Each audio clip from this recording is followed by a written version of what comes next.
సింగమల అనే అడవిని కంటి అనే సింహం పాలిస్తుండేది. దానికి నక్క, కాకి అనుచరులుగా ఉండేవి.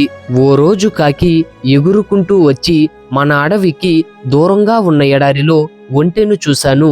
దాన్ని వేటాడగలిగితే మనకు వారం పాటు ఆహారానికి సమస్య రాదు అని చెప్పి సింహాన్ని, నక్కని బయలుదేరదీసింది. కాని ఎడారిలోకి అడుగు పెట్టగానే అక్కడి వేడికి సింహం, నక్కల కాళ్ళు కాలి నడవలేకపోయాయి. దాంతో కాకి ఒంటె దగ్గరకెళ్ళి, మిత్రమా, నువ్వు మా రాజు సింహాన్ని, మంత్రి నక్కని అడవిలో దించగలవా అని అడిగింది. ఒప్పుకున్న ఒంటె సింహాన్ని, నక్కని మోసుకుంటూ వాళ్ళ స్థావరానికి తెచ్చింది. దాని మంచితనం సింహానికి బాగా నచ్చి, మిత్రమా, నువ్వు కూడా మాతో పాటు ఇక్కడే ఉండు అన్నది. ఒంటెతో సింహం ఉన్నపలంగా తీసుకున్న ఈ నిర్ణయం నక్కకి, కాకికి బొత్తిగా నచ్చలేదు.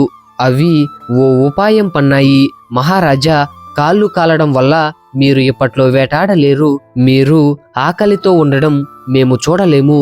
కాబట్టి మమ్మల్ని తినండి అన్నాయి. అది విన్న ఒంటె, వాళ్ళని వదిలే రాజా, నన్ను చంపితే మీ ముగ్గురికి వారం పాటు ఆహారం కాగలను అంటూ ముందుకొచ్చింది.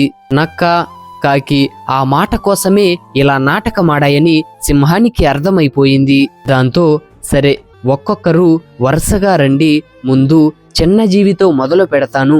కాకి, నువ్వు రా ముందు అంది. ఆ మాటకి కాకి తుర్రుమంటే నక్కేమో పరుగులు తీసింది. ఒంటె, సింహాలు మాత్రం అప్పటి నుంచి మంచి స్నేహితులుగా ఉండిపోయాయి. మా వీడియో ఎలా ఉందో కామెంట్ రూపంలో చెప్పండి. ఇలాంటి మరిన్ని వీడియోస్ కోసం మా ఛానల్ను సబ్స్క్రైబ్ చేసుకోండి.